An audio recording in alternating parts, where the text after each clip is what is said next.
Hello everyone. Today I'd like to go over the 6.4 guided reading with you.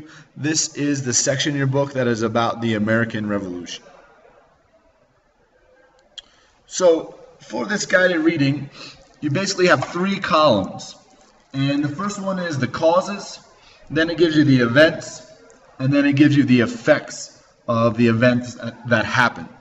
And so the way I'm going to do this to make a little bit more sense to you is I'm going to read about the causes first, then I'm going to have the events, which are at the top of each slide, but I'll also give you a couple more things that you should write down in that box on your guided reading, and then I'll go over the effects. So let's get started with the first one to see if you understand.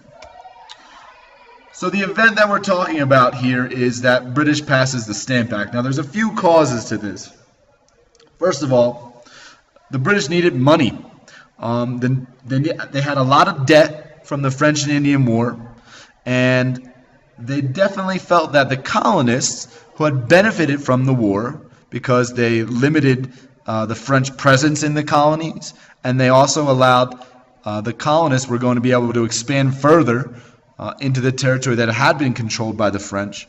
And so the British felt that the American colonists needed to help pay for the war with the French, from the French and Indian War. So what was the Stamp Act? Well, basically it was a tax that said colonists had to pay this tax on any paper document. And it could have been a newspaper, it could have been a will, someone's dying will, it could have been a property deed. Any kind of paper tax had to have this official stamp on it, and in order to get the stamp, the colonists had to pay money. So what were the effects of the Stamp Act? Well, first of all, the colonists were not happy. They were really upset. This has been the first time that they had to pay a direct tax to Britain. And so in response, they started to boycott British goods. Now, boycott means they specifically stopped buying any goods that came from Britain. And this actually hurt the British merchants. They weren't able to sell their goods to the American colonies, which was a good market for them.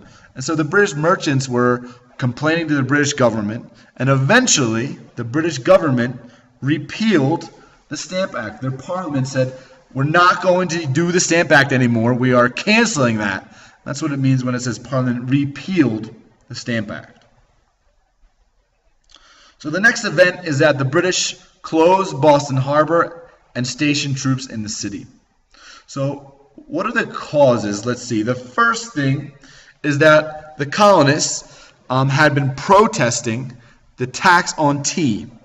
And one way they did this was by throwing overboard tea in Boston. This is also known as the Boston Tea Party. You may have heard of this before. So shortly after the Stamp Act was repealed, a little bit later on, Parliament was still trying to find ways to tax the colonists. So they put a tax on tea. And the colonists, again, didn't like this very much. And so one of the ways that they protested this was they threw a whole lot of tea overboard in Boston Harbor. A few of the colonists did this as a protest. So what was it? The British basically, by closing the port of Boston, or Boston Harbor, and putting troops in the city, they were making a very strong move to cripple not only the Boston economy, the point of crippling their economy was to punish them. They said, look, we're in charge of you. You can't do this. You can't destroy this tea and act this way when we pass a tax. You have to follow our rules. And so the reason they did it was to cripple and punish Boston. So what are the effects of the British closing the Boston Harbor and stationing troops in the city?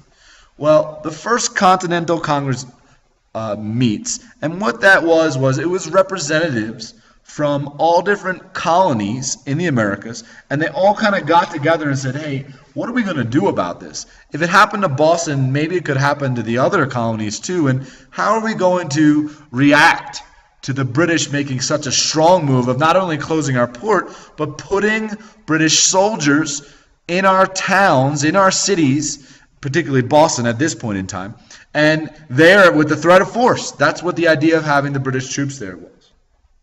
Another effect was at this Continental Congress, the colonists got together and wrote a letter of protest to King George III. He was the king at the time, saying, look, we know that there's been some problems. We want to work this out. These are the problems we have with these taxes. How can we possibly fix this? Okay. Event 3 is at the Second Continental Congress meeting. Now, there was a cause to this. The reason that this Continental Congress met, before they could really hear back about their letter, there was some fighting. The first battle of the American Revolutionary War was called the Battle of Lexington and Concord. Basically what happened here is that British troops were trying to take away some of the gunpowder and supplies of the colonist militias, armies, and the colonists knew that they were coming to do this, and so they started sending troops out to be ready, and no one knows who actually fired the first shot, but there was fighting and killing on both sides during the Battle of Lexington and Concord. And so the people got together again and said, sent representatives from the colonies to the Second Continental Congress. They had to meet again to talk about, first of all, what are we going to do about these battles that happen, because we know England's going to respond. And as it says actually in the point in your guided reading, one of the things they voted for was to assemble a continental army. So they're going to have an army that kind of represents colonists from all different colonies. And they decided that the man to be in charge of that was George Washington. He had military experience from the French and Indian War, so they put him in charge of the Continental Army. Another thing that kind of what was happening at the Second Continental Congress was the people and representatives there were defying the British government, right? By meeting, by assembling an army, and based on the events that happened at Lexington and Concord, it wasn't just angry letters and boycotts anymore. It had turned into a very strong response by the colonists to defy the British government, to say, we're not just going to listen to you, we're going to stand up for ourselves, even if it goes against what you're telling us to do. So what are the effects? Basically, getting together an army, putting George Washington in charge, defying the British government, this basically signifies the start of the Revolutionary War, of the American War for Independence. Event 4 is that France enters the war on the colonist side. So let's talk about what caused this a little bit. First of all, the French want revenge for a couple of reasons. But the main one that we're talking about here is revenge for the French and Indian War. Remember, the French lost, and they lost a lot of territory just to the west of where the English colonies were in Canada and in what's currently the United States. And so this was a chance for them to get revenge. If there's a rebellion in the colonies against the British government, this is their chance to get back. They also wanted to weaken Britain.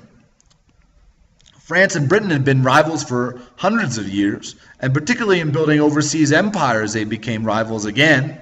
And as you can see from this French and Indian War, and so if they're supporting the colonists, and the colonists are able to get independence from Britain, they know that Britain gets really rich from the colonists, and that they get a lot of raw materials from the colonies, and they sell a lot of their finished products to the colonies. So if they're able to cause that separation, then they're going to weaken Britain.